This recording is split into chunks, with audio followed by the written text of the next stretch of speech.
Welcome back to my Unity Open World tutorial series. So in this episode we are going to set up a controller script to control the animator and update its parameters. So in the last time we created a blend tree to blend these characters, idle animation to walk, and walk to run, and run to sprint.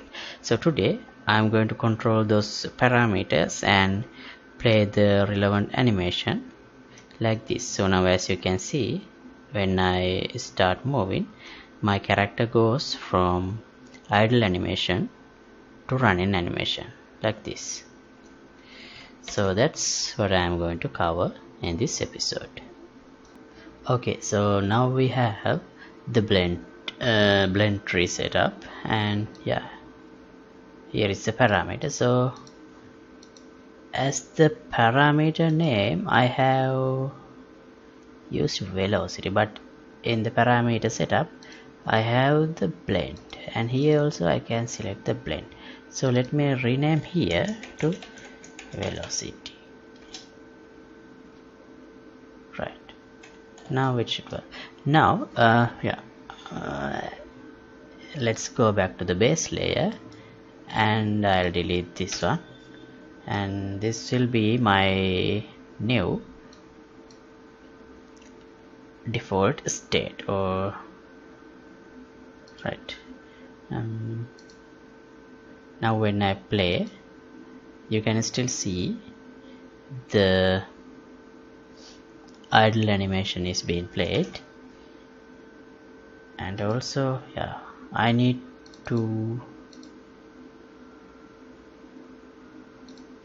enable looping for this walking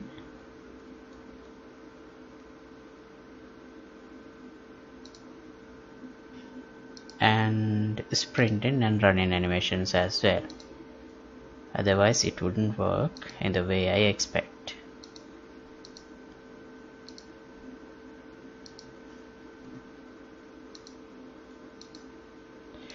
Right,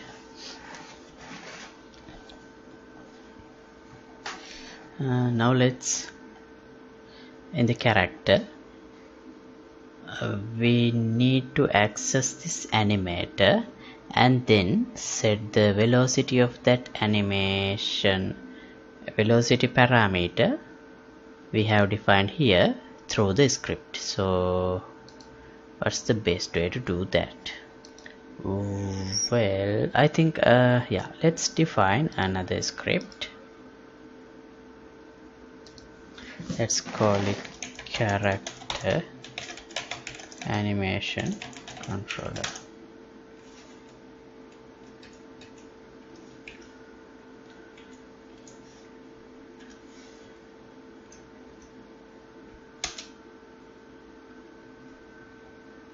Right, now here let me open it. Right, here I'll add a public animation controller.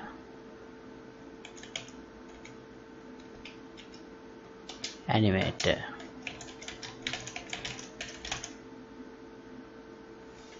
Or let's just call it animator. And in the update, now we need to calculate and set the velocity parameter of the animator. So to calculate the velocity, I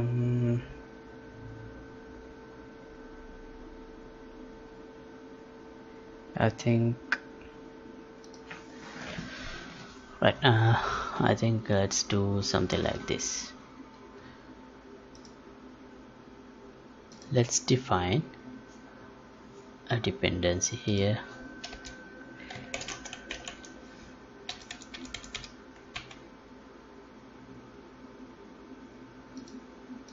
Like in the input I did.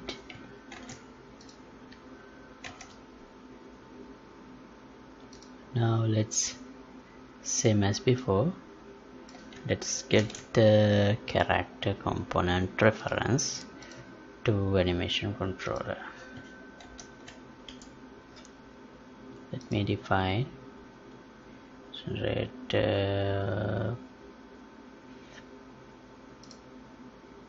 okay. Now in the update I'll use animator. So yeah, I need to have a valid animator here. So if animator equals null, that means I don't have an animator. Here I'll debug, print a warning,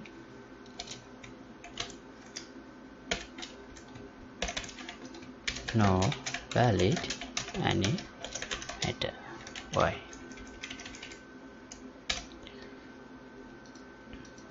And return. So if there are no valid reference in the animator, nothing else after this statement will be executed. So yeah, if I have a valid animator, then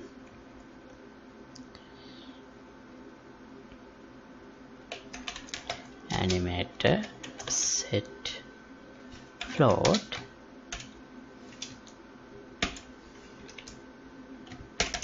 but wait, how do I set this? Okay, int id of float value, string name, float value. Okay, let's use this format. For the name, let's use velocity,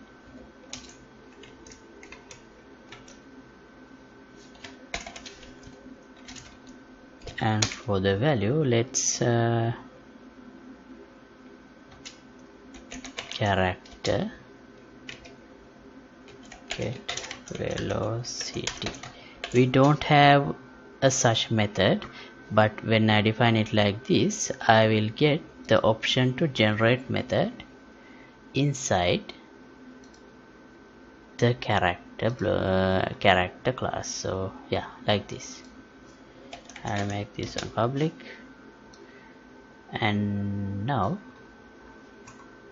for the okay, we do have a velocity field here.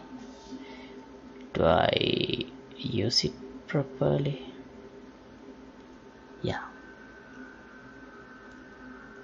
but this velocity value, this is a vector, I need a float. So return velocity magnitude. So it returns the magnitude of that velocity vector. Right, now it should be alright.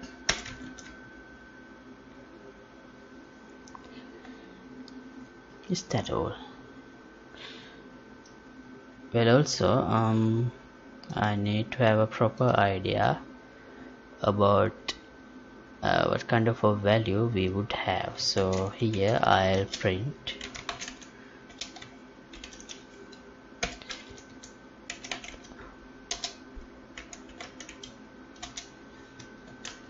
velocity value as well.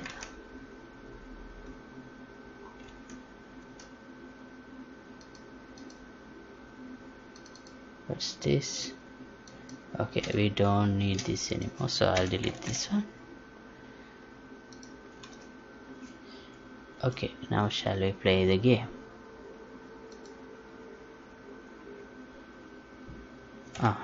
Wait, I didn't add the script I just created. Character animation controller.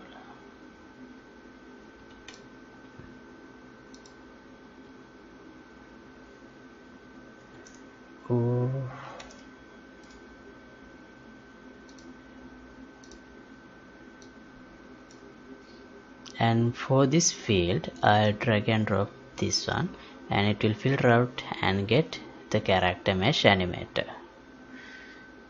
Okay, now let's play.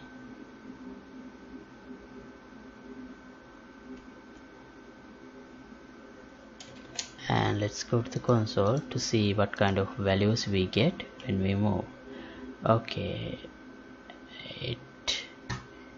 I think it differs between 0 and 1. Alright, so that means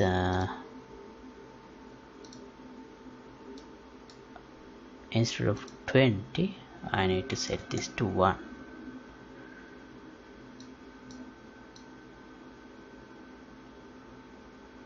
Right, now it should properly work. Let's see.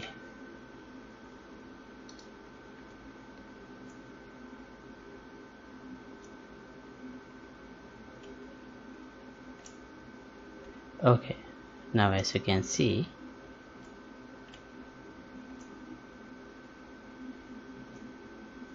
the system is working, but we have a slight problem because my character doesn't rotate towards the direction I am moving. So that's the problem here. So that's why we feel like character is not going in the direction that I am looking at.